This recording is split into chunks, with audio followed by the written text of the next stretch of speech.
তোদের ম্যাডাম আসছেন জানিস? আমাদেরকে মেসেজ করে দিন। ঠিক আছে, সামনে চলে যান। এগুলো হচ্ছে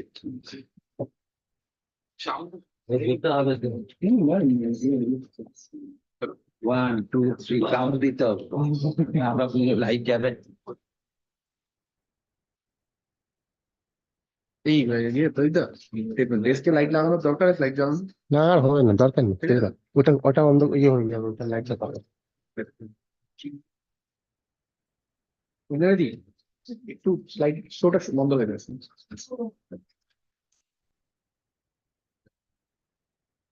তারপর ছবি তুলে নিক। এই এ করে দাও। হ্যাঁ, কি করছিস?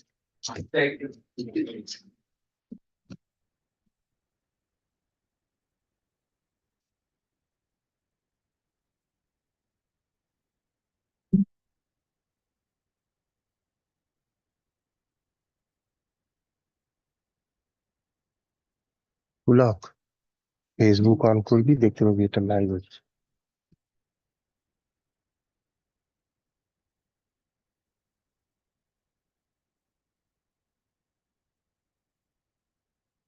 অ্যাডামাস এর পেজ আছে, পেজে দেখতে পাবি লাইভ হচ্ছে এটা। হ্যাঁ, মাঝে মাঝে ব্ল্যাক। হ্যাঁ হ্যাঁ। ও যেতে পারে, প্রবলেম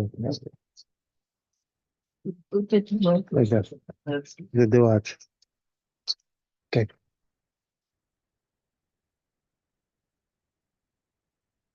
এটা দেখতে পাবি, এইটাই এইটাই, এই আউটপুটটাই ওখানে।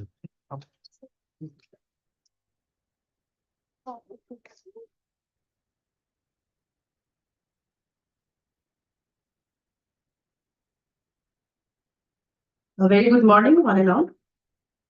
Thank you for joining us today to address a critical issue that affects us all, the alarming levels of air pollution of India and its profound impact on public health. So before we move to our session, I would like to request our Honorable Dean, Professor Vimal Kumar Sharkar, sir, to come on the dais and share a few words for our students.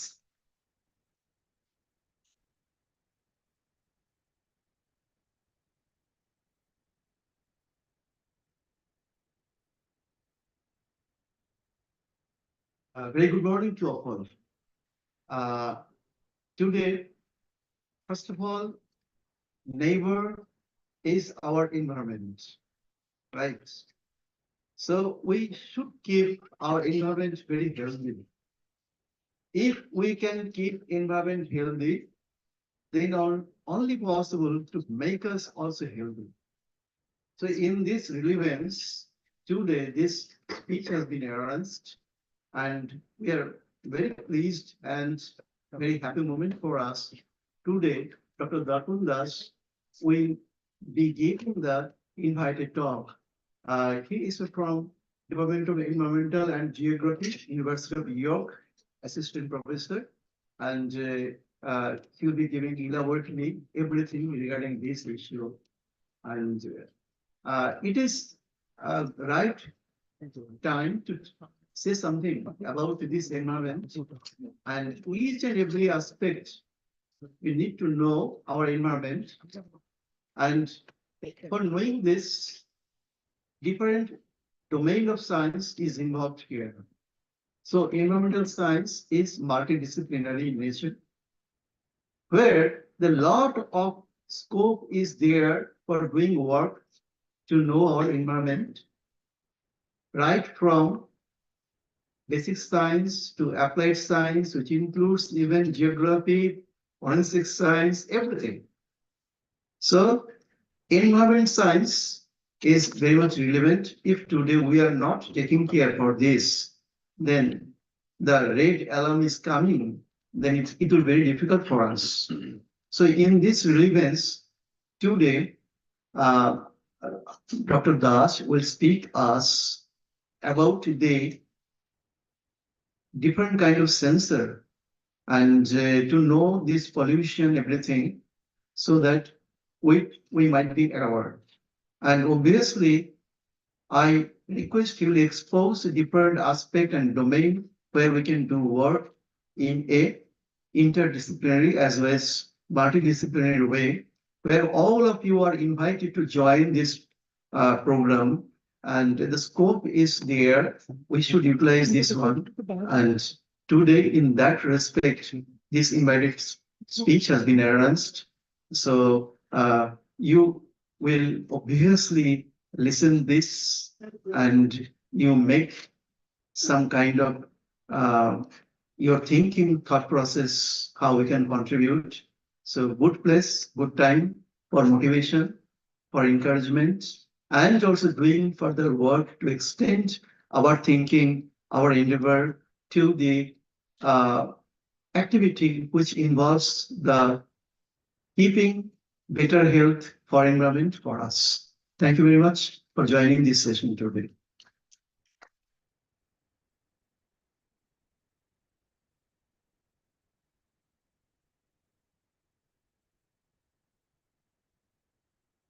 Thank you, sir. Thank you for your motivation and support as well for organizing this event. As we gather here, the air we breathe is laden with pollutants, posing a severe threat to our health and the environment. India, with its rapid urbanization and industrial growth, is unfortunately grappling with elevated levels of air pollution that we all know. Globally, air pollution is a silent killer. The air pollution levels in India are among the highest in the world, posing a heavy threat to country's health and economy. All of India's 1.4 billion people are exposed to unhealthy levels of ambient PM2.5, the most harmful pollutant emanating from multiple sources. Exposure to PM2.5 can cause such deadly illness as lung cancer, stroke, and heart disease. 1.67 million deaths are attributable to air pollution in India in 2019, as per the statistics, accounting for 17.8% of total deaths in country. The health impacts of pollution also represent a heavy cost to the economy. Lost output from premature deaths and morbidity attributable to air pollution accounted for economic losses of $28.8 billion and $8 billion respectively in India in 2019. This total cost of 36.8 billion was 1.36% of India's gross GDP. So in this context, our speaker today, Dr. Darpan Das from University of York, UK, he will talk more about the personal exposure assessment, low-cost sensors, and citizen science, which is very much important in the context of air pollution. So I take this opportunity to introduce our speaker with the audience. Dr. Darpan Das is lecturer, assistant professor at Department of Environment and Geography at University of York. Darpan holds a PhD degree in environmental engineering from Indian Institute of Technology, Bombay, which is my alma mater as well. After this PhD, Darpan worked as a postdoctoral fellow at Johns Hopkins University, USA, and later as an exposure scientist at Institute of Occupational Medicine, UK. He worked. Darpan works in the broad area of indoor air quality. His area of expertise includes physical and chemical characterization of aerosols generated in indoor environment. Dr. Darpan has worked on the assessment and mitigation of pollution from various indoor sources, cook stoves to e-cigarettes. He has also been part of several projects assessing the impact of ventilation as an intervention on indoor air quality. He has been part of multidisciplinary teams engaged in numerous exposure assessment and epidemiological studies in the US, India, and UK, and Nepal and Bangladesh. His work has been published in several reputed journals like Environmental Science and Technology, Building and Environment, Biomass and Bioenergy, Environmental Research, and the list is quite long. He's also a reviewer the board of several reputed journals. His current research interests lie in the use of combination of low-cost sensors and computational fluid dynamics. He has used mass balance models, well mixed models, near field far model in the past for ventilation assessment, and use these models along with eddy diffusion and CFD models to predict inhalation exposure for diverse set of pollutant. Durban is also interested in the utilization of biomass and waste for energy by the use of physiochemical transformation pathways. So without much ado, now I would like to request Dr. Darpan Das to come on the dais. And I would also like to request our Dean Sir, Professor Vimal Kumar Shargar, to do the felicitation to our speaker. Please come on the stage.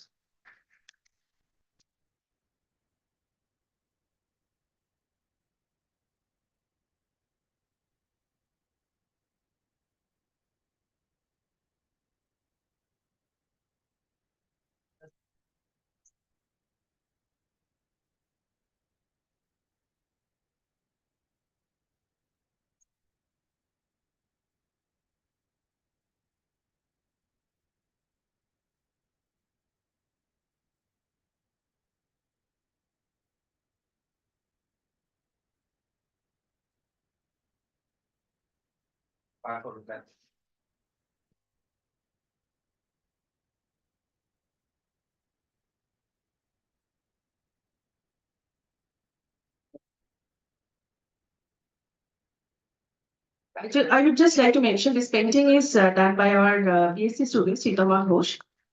So it's just a very nice bit.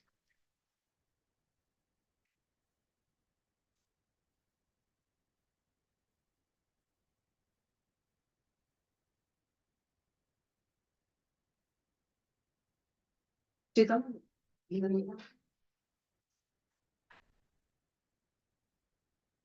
So yes, so now this platform is all for you. Thank you.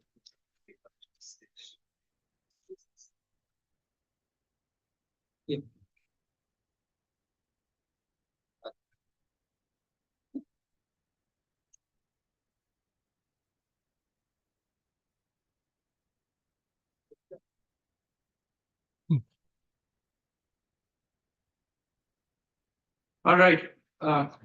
Good morning. Can you hear me? Yeah, always. Is it, do I need to be here to make you, or is it? I think this is fine. This is okay. Hello. It's very uncomfortable to hold this like this. Okay, all right. So today, thank you for the kind introduction, Dr. Indrani. I think like you covered most of my talk. I do not need to give this presentation because there's so much of introduction and all. But I'll try to make it interesting.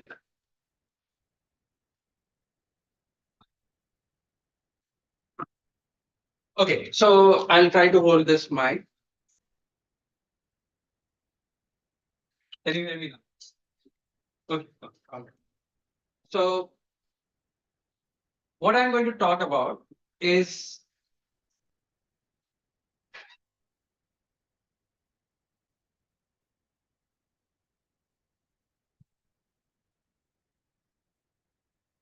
can you hear me? It's all okay. All right. So I'll talk about personal exposure assessment, low-cost sensors, and citizen science, a possible recipe to combat air pollution. So three big jargons, quite my mouthful, right? Personal exposure assessment, I don't know what it is. Low-cost sensors, yeah, I might have heard it, but I do not know what these low-cost sensors are. And the final bit, citizen science. Again, we do not know. So my intention is to give you these three ingredients, which is personal exposure assessment, low-cost sensors, and citizen science, and how you can use these three ingredients to make a recipe which can combat air pollution. So at the end of this lecture, I want you to appreciate these three sciences or these three upcoming technologies and how you can use these three technologies for combating or controlling air pollution. So that's what my intention is. So today's talk, I'll talk about the three problems or the three technologies: personal exposure assessment, low-cost sensors, and citizen science. And I'll also talk about the problem of air pollution in general. Do I need to hold this, or if I'm here, it is fine? Okay, all right. So let's start with the statistics. So if you see this map, this is the world map, and what it shows, it's deaths from air pollution, and it's 2019 data, not that old. And what I'm trying to particularly wanting you to focus on is this sudden blur or the colored part, which is 1.1 million to 2.5 million of deaths. So the map shows air pollution deaths, and the highest air pollution deaths happen in India. We are competing with China on many things, but air pollution deaths are one of the highest, and it comes across 1 million to 2.5 million. While I was preparing for the lecture, I took some Times of India articles which came up during my research for this. And I want you to see what kind of numbers come up. It says that air pollution is the fourth highest cause of death among all health risks. So there are different health risks, and air pollution is the fourth highest cause of death. What's interesting to note that the other three, which are above air pollution, is high blood pressure. You don't see my cursor, right? Yeah. So you see high blood pressure, tobacco use, and poor diet. It's kind of interesting, right? Like, because the other three are based on personal choice. High blood pressure, you regulate your diet, have a good active lifestyle, you can regulate it. Tobacco use, you choose not to smoke, so you can avoid health risk associated with it. And the third, poor diet. Of course, you have better food, better nutrition, you can regulate it. But fourth one, which is air pollution, doesn't really depend on you. It depends on the entire community, right? So how you can see that all the other choices are individual based, whereas air pollution is how the community behaves. And that's something I want you to appreciate in my citizen science part of it, how community can shape up air pollution related problems, or how community can help combating air pollution problems. So it also says that air pollution is the top risk factor of India. The second point, air pollution is the top risk factor for India. Is the fourth highest risk factor worldwide, but in India is the highest top risk factor. The number of deaths due to air pollution for infants, like newly born child, is around 1.2 lakhs in India. The global number is 5 lakhs, but in India alone, it's around 1.2 lakhs. The overall deaths is 6.7 million. I'm not trying to scare you if you are getting scared, but I'm trying to give you an idea of what the problem of air pollution is. You can see the water is clean or dirty. You can see whether the soil is clean or dirty, but air pollution is invisible. And that's why it is important to quantify. And these numbers that come up is because somebody has quantified it and you're trying to see what is the health effect associated. So this number is 6.7 million deaths worldwide, and India alone has 1.6 million deaths. Apart from deaths, it contributes to neonatal deaths, which is like child deaths, COPD, which is chronic obstructive pulmonary diseases, diabetes, ischemic heart disease, lung cancer, stroke, and lower respiratory function.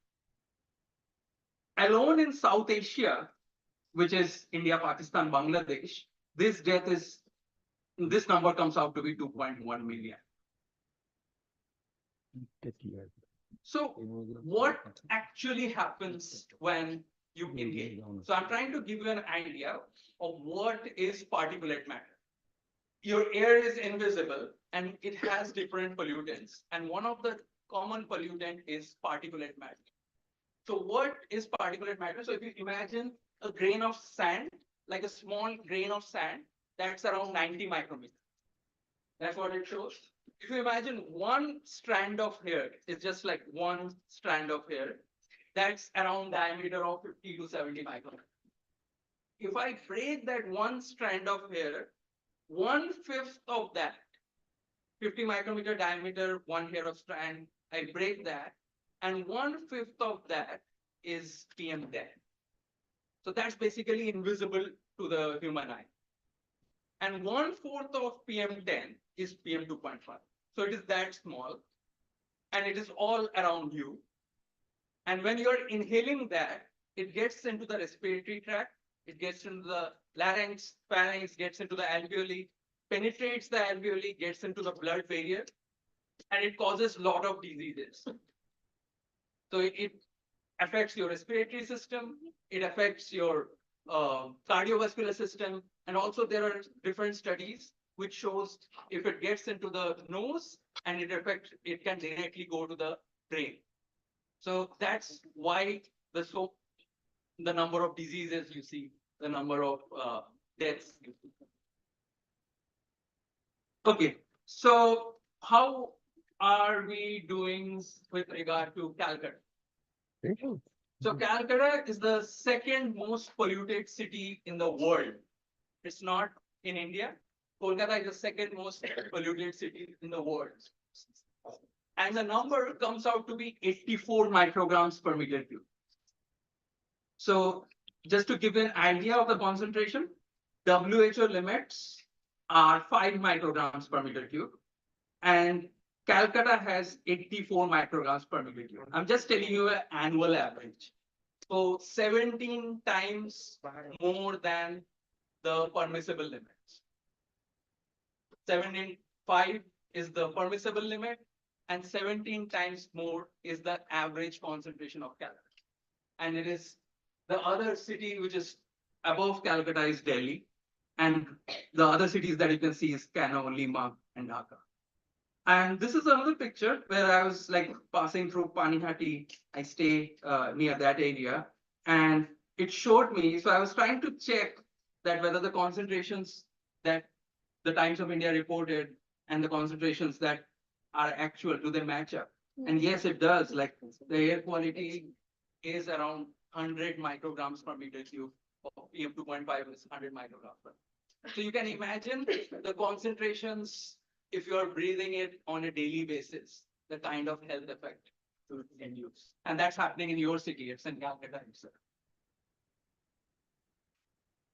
I wanted to give you an idea of the two countries or the two cities, and to appreciate the kind of concentrations in these two cities over the last few years. So the first figure is of India, and the second figure is of UK, where I work.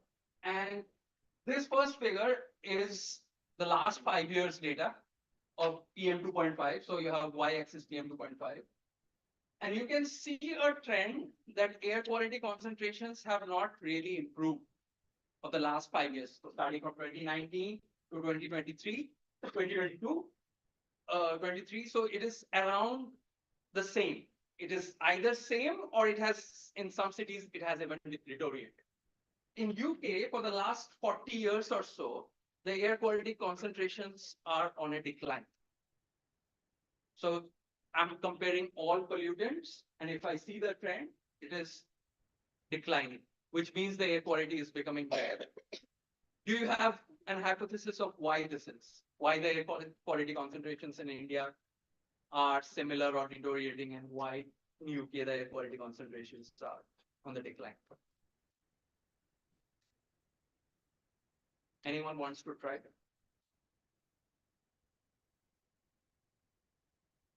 One of the reasons is, there are many reasons, of course, but they explore the waste. they explore the waste.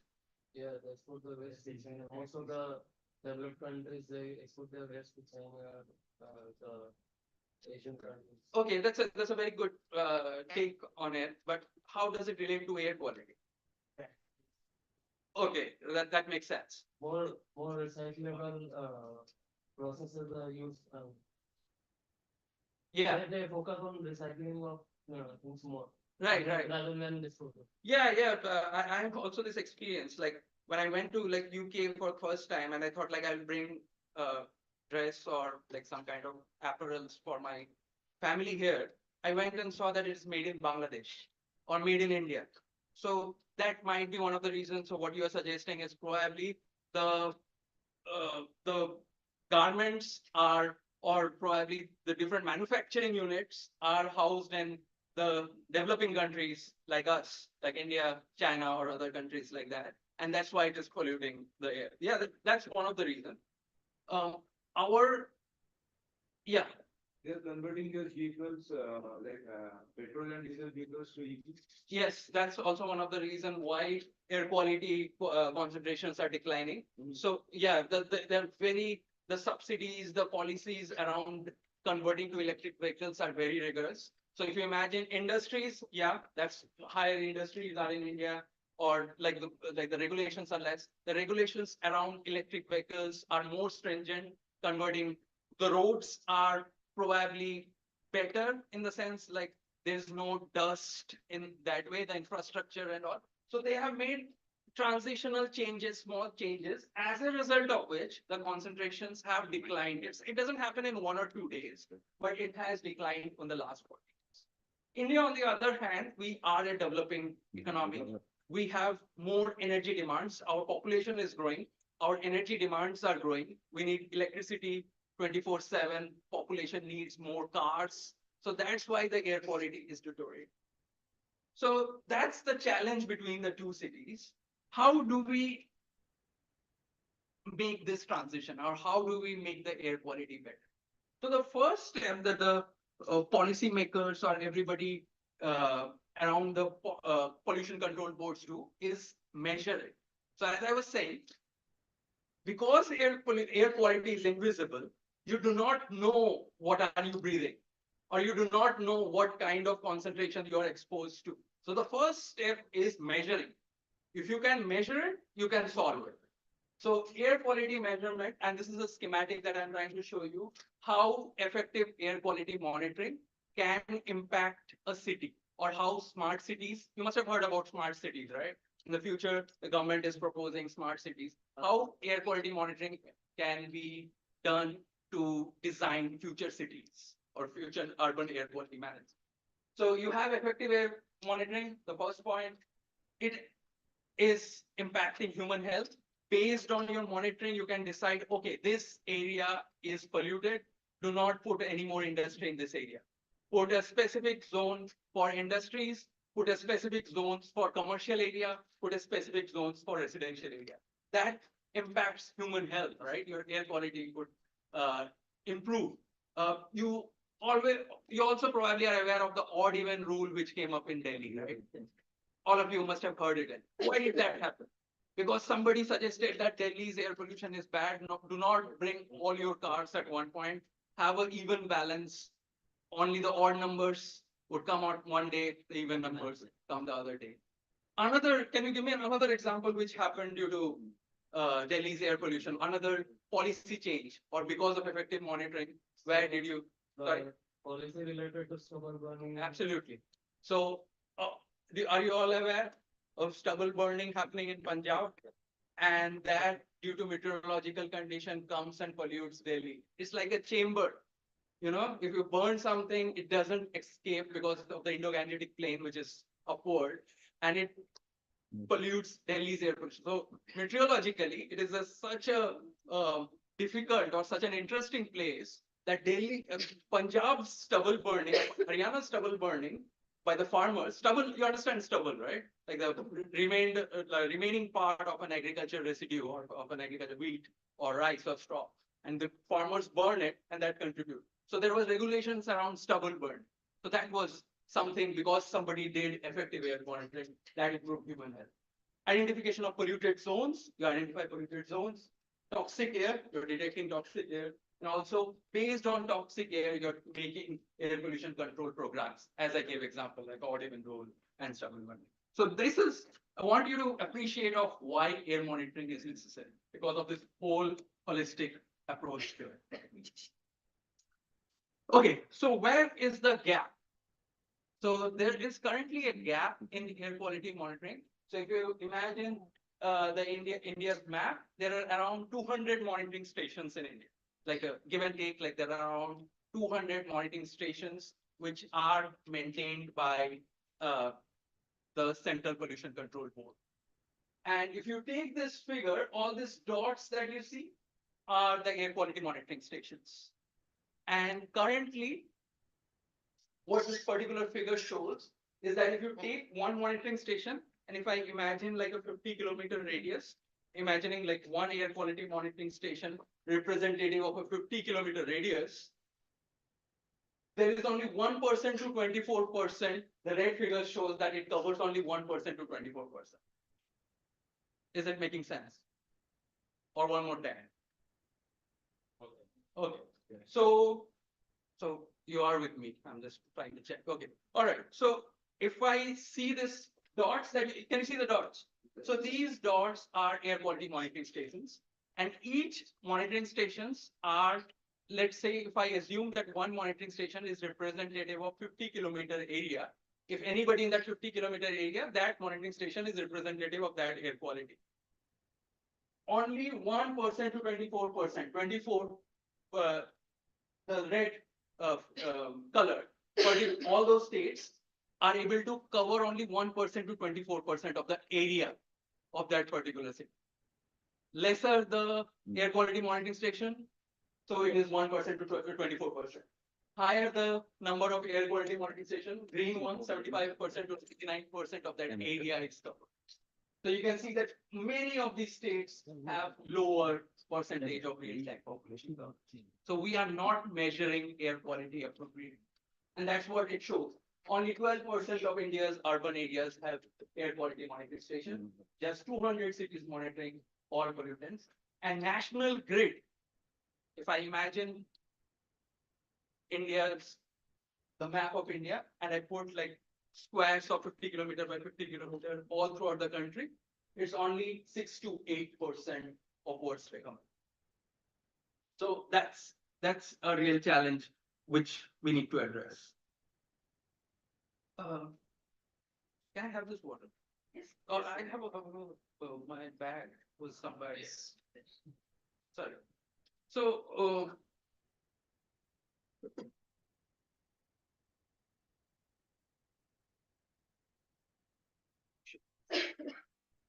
so I wanted to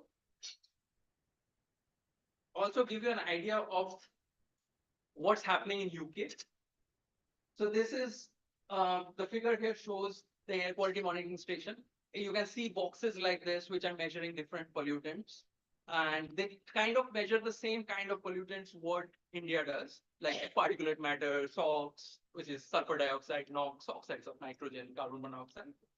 What's interesting is UK, if you imagine the map of India, if you see West Bengal's size and the structure that West Bengal has, UK also kind of is like a similar structure, like an elongated version kind of thing. But what's interesting is there are around 200 monitoring stations in that small area of UK. So slightly the air quality monitoring is more robust. And York, where I work, is probably smaller than Kalyani or maybe smaller than Barasha. Much smaller in population, of course, but smaller in area as well. So in that area, these green dots that you see, there are around 9 monitoring stations in the small area. But air quality monitoring is better, what I'm suggesting. But my question for you is, can those levels or the air quality be assigned to everyone in community as a single estimate of exposure? Is the question clear? So what I'm asking is that there is an air quality monitoring station. There are 9 air quality monitoring stations, but is that concentration which the air quality monitoring station is measuring be the same as what you are breathing? That's something to think about, right? We do not know. When I say 84 micrograms per meter cube in Calcutta, the first figure that I showed you, it's probably the air quality. They are measuring it in Rabindra Bharati or Jadavpur, somewhere. It's not representative of the air quality, particularly that you are breathing. So how can I decide the changes that I need to do? Or how is that how do you take any step with regard to that data of 84 micrograms? That brings me, this particular question brings me to the first ingredient that I was talking about, personal exposure assessment. So what I'm trying to show you in the next few slides is how do we do personal exposure assessment? And this is a study which was carried out in rural India, semi-urban India in Andhra Pradesh, where they had something like this. So there's a person who was carrying monitors, which has a gravimetric monitor, which is measuring gravimetrically the filter papers. There is real-time monitoring happening, as well as there's a wearable camera. So the kind of question they are trying to answer is what causes exposure, when it causes exposure, and how it causes exposure. So using a wearable camera, imagine now if I have a camera, if you have a real-time measurement instrument with you, and if you have like a gravimetric measurement, more like to balance it out, and if you are carrying it, you're kind of capturing all the sources that you are being exposed to through the wearable camera. And the real-time data can give you the peaks or the rise in concentrations of what are these exposures. And that's my first ingredient. That's my first tool that I want you to appreciate. I'll show you the result of the study and you might be able to understand it better. So what they did, they told like around 100 women to carry these sensors, wearable sensor, a camera, and the gravimetric. And 100 women are carrying it, 100 male are carrying it. And the data that finally comes up is something like this. So you have x-axis, you have time. So they are carrying the sensors all throughout the day. So there is time on the x-axis and PM 2.5 concentration on the y-axis. So the purple line that you see is ambient measurement. Ambient, you understand? So probably a concentration somebody is measuring outside. That's representative, or that is something that the policymakers are doing, or somebody outside is doing. But the two lines, the yellow line and the blue line that you see, are what are being measured by the woman and what are being measured by the male. So the yellow line is woman and the blue line is male. And this is done for 100 people. So that's why there's standard deviation. You understand standard deviation, average standard deviation, right? So the middle line is average. So this middle line is average and these are standard deviation. So this is for male, this is for female. So one interesting trend, there are many interesting things from this you can take, and this is the strength of personal exposures. So one interesting trend is the female concentration is higher in the morning than the male. Can you guess why?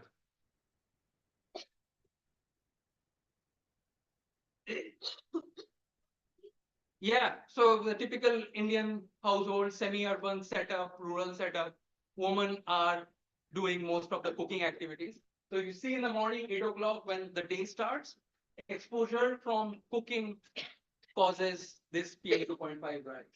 But then if you see this blue line, the concentrations are higher for males. It starts with morning, the woman is higher, but then again, the male concentrations are higher. The concentrations for male for PM 2.5 are higher. Can you guess why? Yes, that's one of the reasons. Who else?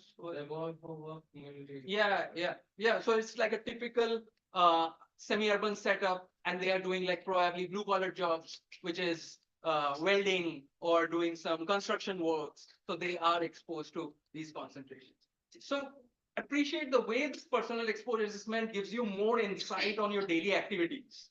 You would not be able to guess from a monitor which is in Ravindra Bharati or which is in Jadavpur, which will give you an idea of the concentration in the city, but will not give you an idea of the activities. So just by seeing the graph, you are already an expert giving insights on what kind of exposure they are being exposed. So based on this, you can make changes. Any idea why these concentrations after, let's say, 10 o'clock, 2022, the concentrations start to be similar for male, female, and ambient? Yes. Yeah. Somebody else was also? saying something? Okay. So what, yeah, exactly. So what happens in the night, the activities have stopped and probably it's summer, they have kept the windows open. So the outdoor concentrations and the indoor concentrations are kind of merged. There is no activity going on. There's no cooking happening. People are not outside doing activities. So now the personal exposure is same as ambient. In the daytime, why it is more? Yeah, they're outside and working, they're exposed to the source. Even if they're inside, for women, probably, even if they're inside, they're near to the source. So if they're cooking, the sampler is there, they're being exposed to that. So there is a difference between ambient. So the question that I asked is the exposure that the ambient air quality is measuring, is it same for everybody in the community? No. We see the difference and it depends on which particular group we are studying. Okay, I'm gonna rush. How are we doing with time? We have time. Okay, but I have some content, so I'll rush through this content. So this is another study which probably you will be able to relate. These are university students in Beijing. So this was a so that previous study where workers and individuals who are in semi-urban India who are doing blue-collar jobs, but these are university students who are in Beijing and kind of similar setup as you. And what is the personal exposure from the for these people? So I'm just giving an idea of how this study is designed. So you have same participants. They also had GPS tracker. So in, say, let's suppose if I have a GPS tracker, all the mobile phone nowadays have a GPS tracker. So you are able to capture the GPS locations at the same time measuring the air quality. So you know exactly which route you have taken and which particular, you can then backtrack. So probably I took a busy road and that's why when I came to university, my concentrations were higher if I take this route. Something like that, the study going to do that. Then they use personal monitors, air quality monitors, very compact.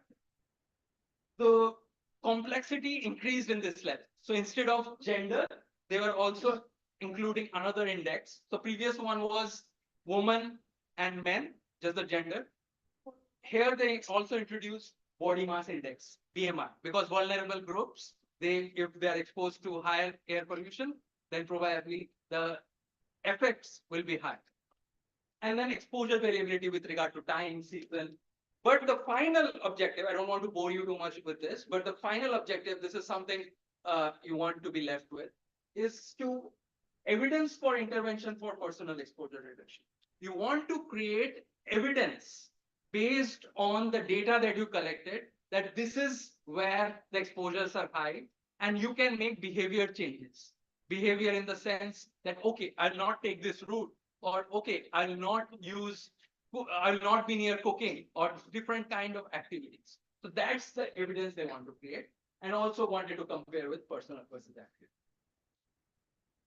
So something like this, they were carrying monitors like this. And one of the interesting result is with regard to different seasons, winter, spring, and summer. And then there are different cases here, like female normal weight, female overweight, male normal weight, and male overweight. It was found that maximum time these university students are in indoor environments. So the blue line that you see is residence. Is this something relatable for you as well? You do not spend most of your time outdoors. If you track your daily activity, it's mostly in an indoor setting. So what I'm trying to make you think is the concentration which is measured somewhere outside representative of your concentration that you are being exposed to? Because you are spending in an indoor environment. That's something to think about.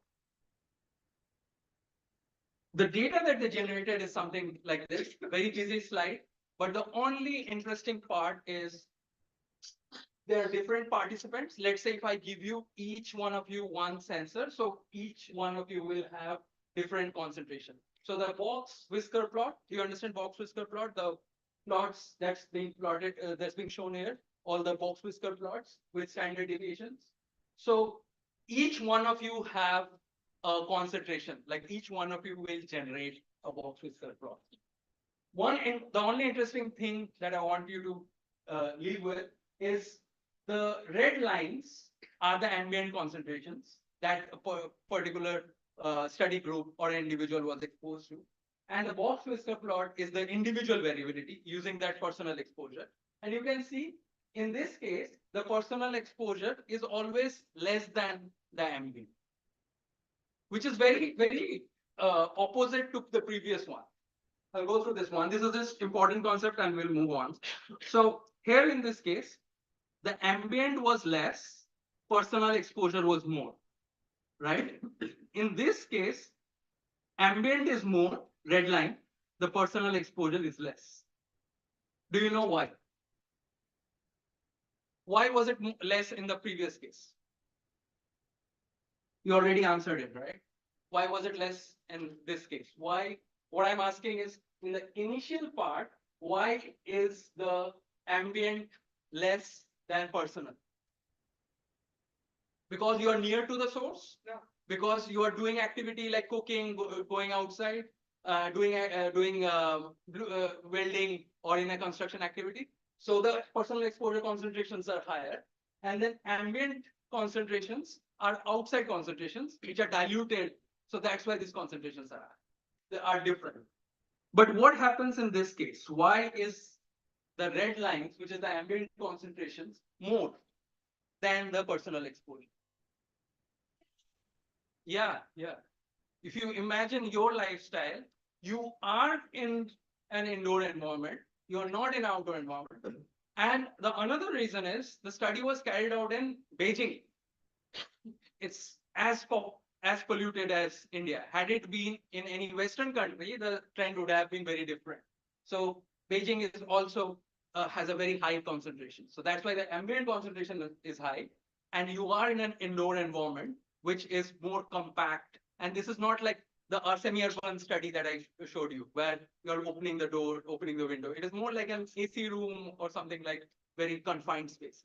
So that gives you an idea of the lifestyle of a person. It gives you an idea of the different micro environments you're in, and it also gives you different aspects of which you can regulate.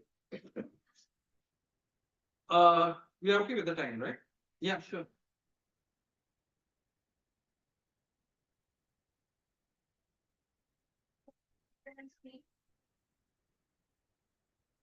Winter, the variability, that's a very good question.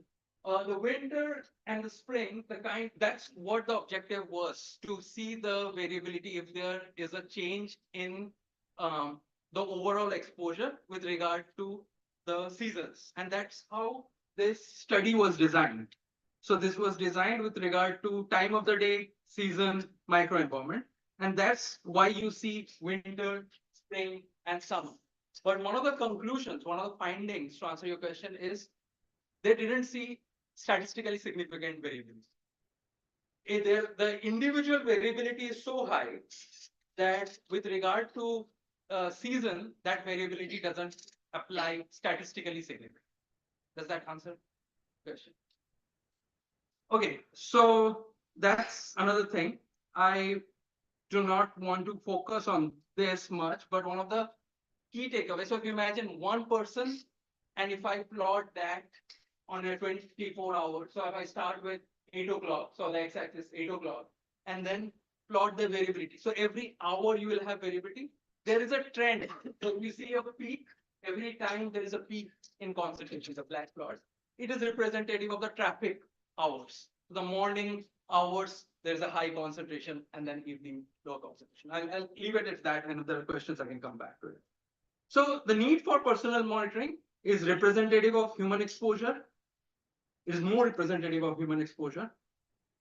Individual exposures are typically higher than area samples. So area samples is what ambient monitoring is going on, but individual exposures are higher, which we saw from cooking, cleaning, driving, different activities. You're able to estimate concentration in different microenvironments, which we also saw. And the last point is the recent advancement in sensor technologies, which is my second ingredient. You remember I told you 3 ingredients: personal exposure assessment, low-cost sensors, and citizen science. So one of the reasons that this technology has also come up is because the recent advancement in sensor technologies. Initially, if I don't know if you had seen or if you guys were too young, but most air quality measurements were gravimetric. You had filter paper, you had a pump. So imagine like if you have a pump here, like a bicycle pump, and I'm pumping it, and if you have filter paper here, and I'm sucking it certain air, I would be able to know that over a course of time, the concentrations is the mass of the filter paper has increased. And I do an initial weight, final weight, and that's my concentration. I do the concentration. That's how most of the air quality monitoring has used to have. But in the last few decades, sensor technologies have developed and low cost sensors have come. So if you go to Amazon, type low cost sensors, you will see pictures like this. Nowadays, these low cost sensor technologies have become very popular. And how we can use that is something that I'm going to show you. So the basic, just to give you an idea of what's the capability of these low cost sensors and how does it compare with conventional? Conventional devices are static monitoring. So there is only one monitor in one of the areas, Ravindravati, Jadavpur, or like the different locations. It gives you the concentration of one particular area, maybe like 50 kilometers you can assume, but it's not that, it's just one area. However, if I have a low cost sensor, if I imagine this to be a low cost sensor, I can carry it with me. It gives me, it is both mobile, gives me like a spatial resolution, like in terms of space, I'm able to capture more. And also, since it is real time, it is giving me a temporal resolution with regard to time also it is giving. So how powerful it is, that's what I'm trying to focus. One of the limitations, which is the third point, is that these sensors are kind of inaccurate, like comparatively inaccurate, and needs calibration. Calibration meaning you need to compare with the reference monitors regularly. And another comparison is the last point, which is the conventional devices are large. If you had seen one of those monitors as I've shown in the picture, so these are like huge, compact monitors. You cannot really move them. And they are coming with a pump, they had a impactor. So it's very difficult to monitor. So if you want to capture like spatial variability and temporal variability, it's near to impossible. You have to really load it on a truck or something like that. So, but these low cost sensors are user friendly and very compact. So that's something to be need to think about. So when I say low cost sensors, the first thing comes into mind, what's the cost? So here I have compared like different sensors. So if you see the first two, the BAM monitor and Destrack, these are like the reference sensors or the like more scientifically valid sensors. And these are low cost sensors on the right. And if you see the cost, it comes out to be 17 lakhs and 10 lakhs for the reference monitors. It is as expensive as that. But if you imagine the low cost sensors, they are around an order of magnitude lesser, but still on the higher side. And nowadays, as I'm told, like you can get sensors on a much cheaper level.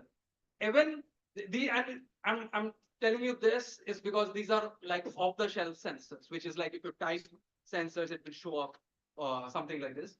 But you can also manufacture sensors. Like if you get the sensor itself, have your own Arduino code or some microcontroller. Have you heard of Arduino or Raspberry? Raspberry, yeah. So these are microcontrollers, and if you have a sensor, have this microcontrollers, and it converts the analog signal to digital signal.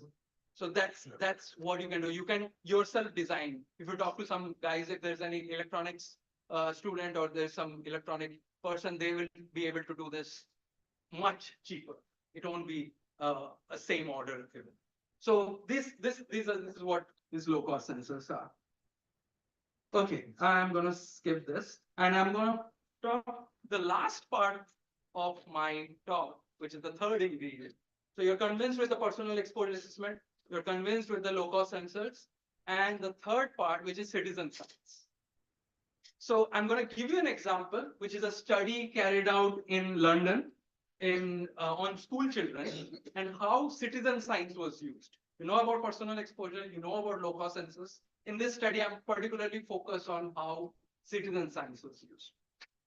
So this is a map which shows like different primary school locations. So this was carried out on students who are of the age group of 7 to 11-year kids. And they were given a backpack like this. So it says, probably too small for you to read, but it says, I am an air quality scientist. So these are like small kids, 7 to 11 years old, carrying this backpack. And this backpack has an inbuilt sensor inside it. So this is kind of monitoring all the air quality these particular school children are exposed to. Why particularly school children? Because vulnerable groups, they have not still gone through the entire lung development. And if they are exposed to higher air quality or higher air pollution, then the effects are more profound. Probably for you or your lung has already developed and you will not see that much effect, but these are school kids and they are more vulnerable and their effects are higher. So we need to track what kind of exposure. There are now 258 children who were given this over like 7 to 11 years, and around 6 schools were taken. So this is a map which shows that. I'll particularly talk about like where citizen science was involved. What is citizen science? Where a particular citizen who can be like, in this case, these are school children, but it can be any group. It can be university students. It can be occupational workers like traffic policemen who are exposed to high air pollution. It can be elderly citizens who or elderly populations who are exposed to high population. But the whole idea is that they are involved in the research project. They are involved in the decision making or involved in the entire design of the research. So that's what they did. So this first figure shows here how children are attending an air pollution educational session in one of the participating schools. So they were totally, these 7 to 11-year kids, they were given an idea of what is air pollution, how it affects your health. And based on this, they are designing the course of the study. So this is again a picture of how they're carrying this air monitoring air monitoring in their backpacks. And in UK, the rule is like if a student is studying in a school, they need to be within a walking distance. So it's the rule that if you're going to this school, the kids need to be living within that area. So which made the study easier because now they're carrying the backpacks and now they're carrying that when they go from their homes to the school. So at the end, I'm just giving you a representative figure. This is for one of the kids. So you have time on the x-axis, you have 2.5 on the y-axis, and they were generating plots like this. So the first peak, they were at home, and the first peak shows that probably a car has gone by. So that was the rising on. Then they went to school, then after school activities. And this particular, the circular figure is where they're commuting. And one of the interesting results from this is that if they took a busy street going to the school from home, the exposure concentrations are higher. So just see the map, and if you see this, the red dots are where the route was taken, and if the highest concentration if they took a busy road. Such minute detail in activities is very difficult to capture without these three technologies. The citizen science comes into picture where the students were able to analyze this. They were able to trace back and say that because I took this detour or because I went to the main road, went via the main road, the concentrations were higher. And if I take a back route, probably the concentrations, I will be exposed to less concentrations. Maybe one day it's fine, maybe 2 days it's fine. But imagine doing or taking a busy route for a prolonged time period, it ultimately affects the lung development. And doing such behavioral changes, which are very easy to do, really impacts on a longer run. So that's what the key findings of the study was. Different routes, you're able to capture large data set. Children were exposed to high level of pollutants will allow to focus resources in these areas of where you need to do the interventions. Higher exposure levels registered were from children commuting to and from school, particularly during the morning rush hours. And active commuting along back streets compared with active commuting along main roads result in a significant lower field fire exposure levels. So that's something I was talking about. So what do we do with this data? I promise like 2 more slides and then we'll stop. So just the last part, I'm trying to wrap it up. The last part, what I want you to focus is, what do we do with this data? So we create a framework. There is a framework which is mapping and identifying problems where citizens are involved in identifying the problems. Then they're sensing using sensors. They use the data. You identify, imagine yourself as citizens, or you are a citizen. You don't need to imagine. You are university students and you identify, I'm just giving an example. You identify an air quality problem or any problem in the university. You take in charge and identify that problem, which is identifying problems and main stakeholder, which is the first part, mapping. Then you use the sensors and design a study, devise a calibration or acquisition data. Then you analyze the data, you create a real-time series data and analyze the data. And then you use this data and share the data. That's very important. When you do not want to like leave it there, but you share the data. It can be through apps, web apps. It can be through the university website. I'm giving an example because you're university students, and that's something we are trying to develop as well. Dr. Ghosh here and we are trying to develop something like this where you can be participative or you can do something like that, where you are able to share the data and everybody knows where the concentrations are higher, where the concentrations are lower, and what routes to take, what sources are you exposed to. Imagine one person doing it, and imagine all of you doing it. Imagine the kind of data we will generate, and we'll see the kind of, everybody takes a different route. You are able to cover the entire city in that way. You are able to get a holistic idea of what the concentrations are over the entire city and take calculated decisions around it. And sharing is very important. And there are different routes, as I said, apps, websites, infographics, communication by hearsay, you saying to another person, and that's how the word spreads of what are the typical sources of exposure. And then finally, building up with policy. Create the framework, create evidences, and then relate it with policy. Last slide, final conclusions. The new bottom-up approach. We are used to top-down approaches. We are used to policymakers telling us that the air quality is bad or monitoring data. What I'm trying to suggest is we create a bottom-up approach. We tell the policymakers that this is to be done. We, through community or citizen science, personal exposure assessment, low-cost sensors, use this as a tool to see what the air quality is, which could contribute to the enhance the research process. Participants actively involved in most stages, including research design, identifying the problem, and then finally creating a solution. Imagine the large data sets that you will create by encouraging participation. One person and then thousands of you doing this. And awareness of air pollution, that's also something to be, not everybody is aware of air pollution. Encouraging participants to adopt positive behavior changes. Just by changing behaviors, it can be behavior change, or also it can be social or technical change. So technical change could be, for example, installing an air purifier, using face masks. These are some of the, and using behavior, normal day-to-day changing lifestyle.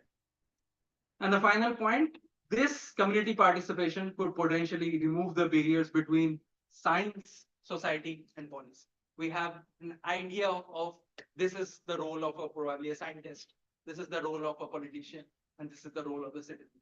What I want you to think on, or want you to encourage thinking on, is how do we blend these three: science, society, and policy. That's all I have for you. I'm happy to take up all your questions.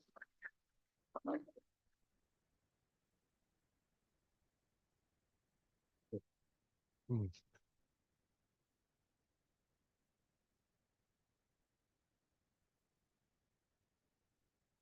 Thank you, sir, for this seminar.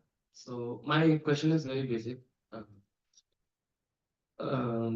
Rather gathering data on a daily basis, this humongous data, So why don't we build smoke towers or use artificial cloud bursts or carbon capture technologies to do it on a massive scale?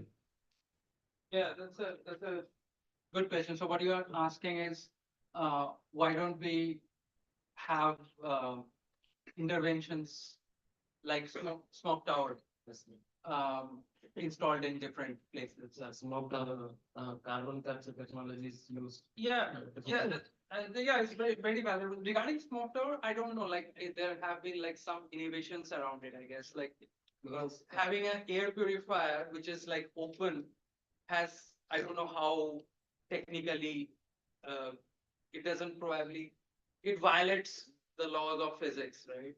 Are you aware of smoke tower, how the functioning of smoke tower? Not really studied in it, but I guess the smoke tower just captures the SOx and NOx. Particles. Yeah, it also captures particulate matter, but it is almost like if you imagine putting an air purifier in the open. It will be on a massive scale. Like you don't really need to do it on an individual scale. It will capture that around maybe 5 to 10 kilometers. So Yeah, even that is not probably sustainable, right? Like how long will you be doing it, and what is the zone of influence of that area, and source reduction is one. What you are trying to say is carbon capture. Like you do source control either in the industries or in the vehicles through different technologies. But and at the same time, you're doing it like community based, like smoke tower, and which is already the government is doing.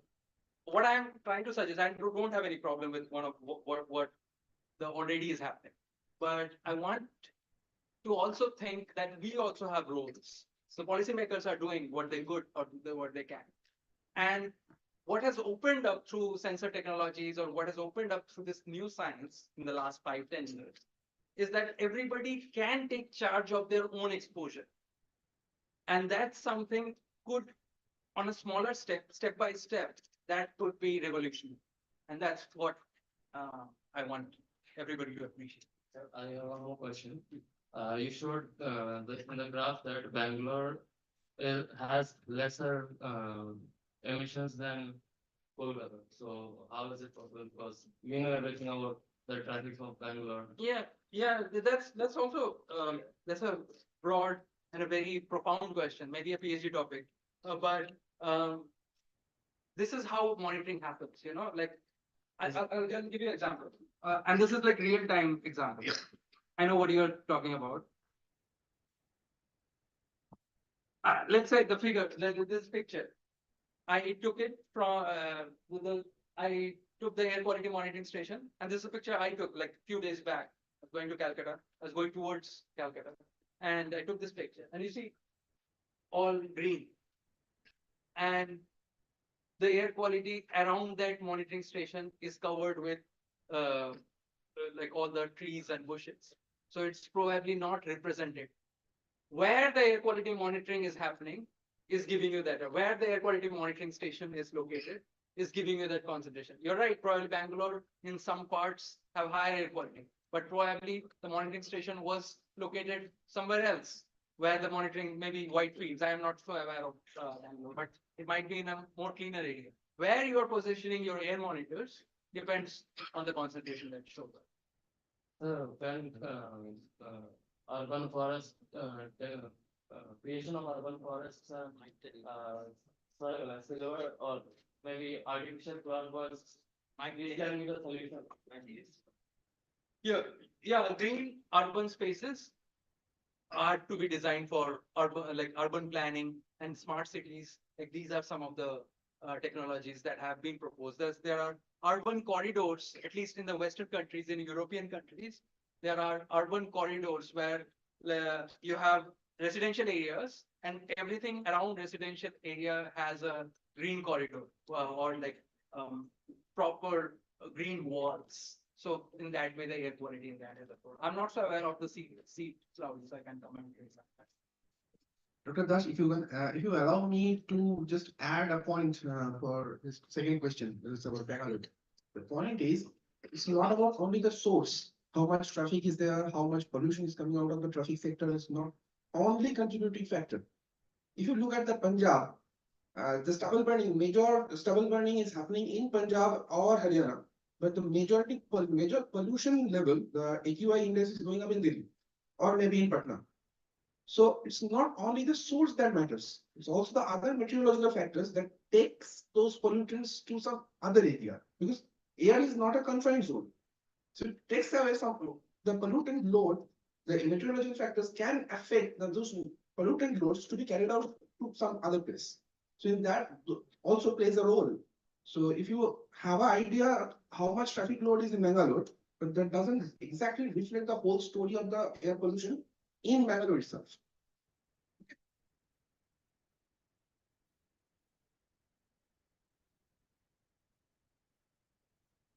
Anyone else? Students, anyone? Any question? I take one, two more questions. That's it. And also, my question is about like these days like most of the things like uh one of the famous one in vehicle we have Ola company. Maybe if I don't make mistake, last time Haryana or like in Delhi, they the one who buy Ola. So like they are not sufficient in the things. The things is like is make a lot of heat. So like how can like to make better vehicle so that like for the people like which we can but not like petroleum oil, like which how can we prefer more electric vehicle? This is my question. So if I understand your question correctly, you are asking technological change, or is it like we are like how the society accepts it, like No, the thing is like sir, how people will how can we influence people to buy more electric vehicle Hmm. because of the air pollution? Hmm. So like uh, these days like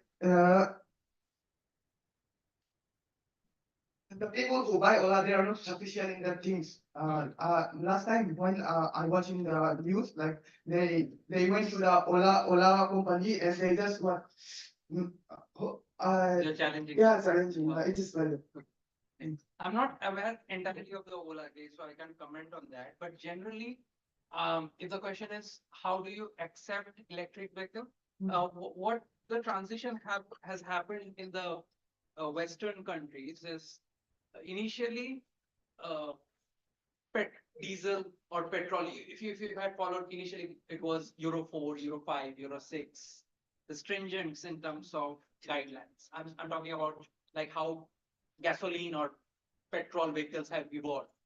They're more, the pollutants are becoming, the standards are becoming Euro 6 standards or Euro 5 standards. I don't know if you've heard about these terms.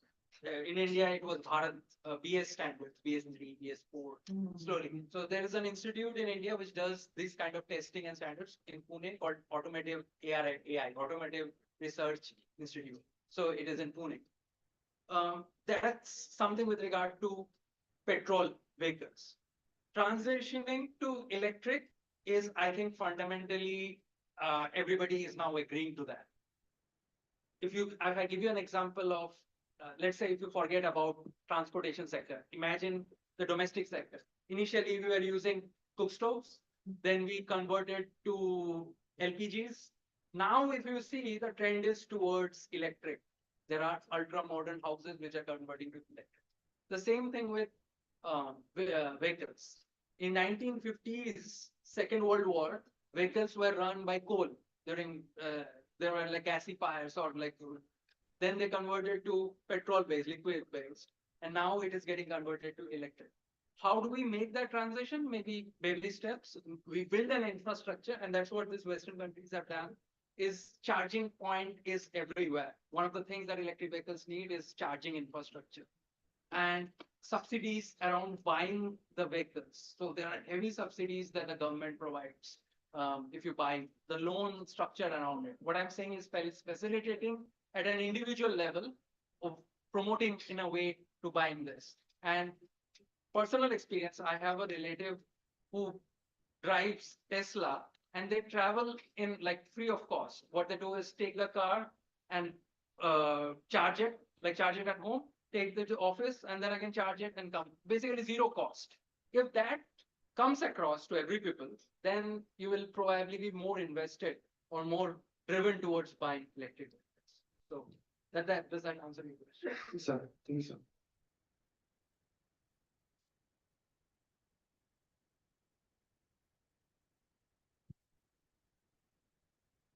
So, sir, my question is that every day in our home we cook. So LPG gas is does LPG gas harm to our environment, or is there any alternative to LPG gas that we can use in cooking? Uh, so the question is like, is LPG harmful Yes. as compared to? Other gases like petrol and diesel, kerosene. Yeah, so we don't use petrol and diesel for cooking. No, sir. Like kerosene is used in rural areas. Yeah, yeah, right, Yes, right. sir. That is So, good. yeah. So, if I give you a fundamental answer to it, it's basically because of the process of combustion. Like combustion is like having a fuel in the burning it in the presence of oxygen, which gives me heat. Like that's how stoichiometrically combustion works. Petrol is in the like if I let me give you three examples. Like one is using solid fuels, coal, biomass. It is more polluted. Liquid is less polluted than solid, but then gas is the least polluted. So among the three is the least polluted. So to answer your questions, between kerosene and gas, LPG is less polluted. And if I quantify pollutant, I am talking about particulate matter and carbon monoxide because the combustion process is more complete in a gas. The comparison could be, if I reorient your question a bit, the comparison could be, and which is still debatable. Not debatable, I think like the upcoming research is in that field, and you can follow some of the research that I do, is comparing LPG stoves with electric stoves. And electric is much, there's no emissions coming out from electric. LPG still has combustion habits. Another example, just for the maybe a close example, is vaping. Yeah, is smoking versus vaping. So vaping, there's no combustion happening. It is said to be cleaner than smoking. Yeah, smoking cigarettes because there's combustion happening. The same comparison you can make for LPG versus electric. There's electric, vaping is electric, and smoking is combustion. So, Thank you.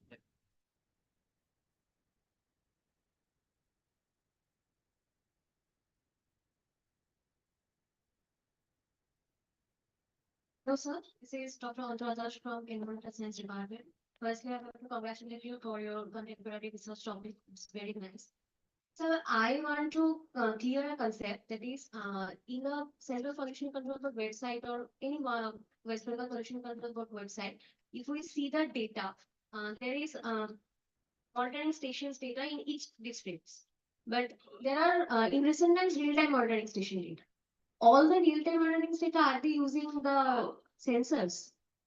so and that's a good question. So that's the my understanding is that they're using BAM monitors. Okay. So the BAM stands for Meat Identification Monitors. These are sensors, but state-of-the-art sensors. So one of my slides talked about that comparison. So what they're using is BAM monitors, the first one, and the cost is around 70 lakhs, and the specifications you can see. So around 200 monitoring stations are in India. They have over the last, I would say 5-6 years, transitioned to BAM. CPCB, you need to appreciate that. Initially, everything was gravimetric, I was cycling. There are still many gravimetric sensors. And like I personally have done some of those sampling, but there are many centers. I don't have a number on top of my mind, like how many centers would have BAM. But there are many BAM monitors as well. And in Calcutta, I understand there are many BAM. You see real-time data, it is from BAM. Thank you.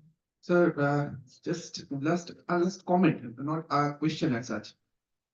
As we are really transitioning into the electronic domain from petrol or gas, LPG gas domain for energy requirements. How do you feel that this electrical energy that is in specifically in Indian scenario is carbon free or carbon emission free, I should say.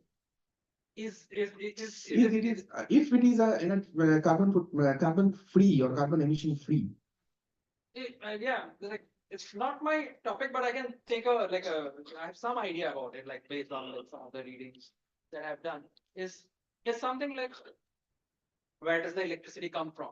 Is it like you giving it centralized or breaking it into decentralized way? What I mean is, let's say if the electric is coming from now a power plant, where how is that electricity coming to you? If I'm charging my electric vehicle, I remove everything. I remove petrol, I remove diesel, and converted all cars to electric. But still, it needs energy. And where does that charge in that socket comes from? It comes from an industry. And how is that industry being run? Is it run from coal power plant? Then we are not doing justice to it. We are just making it decentralized, or we are making it like more decentralized. Sorry, we are making it centralized. So there have been like studies going on. What I reckon, like some of my colleagues are doing in India, like they're doing studies on it. But still, I have a sense it is better than better than doing it at a decentralized level, because from an emission perspective, centralized structure can be controlled. I can introduce an electrostatic precipitator at the end of the whole process cycle, and the air pollution I can take care of the carbons there. But at a individual level or at a decentralized level, it is much more stringent, the pollution bodies, or like it's much more difficult to regulate. So I would say like, yeah, it's still on my personal opinion. Thank you.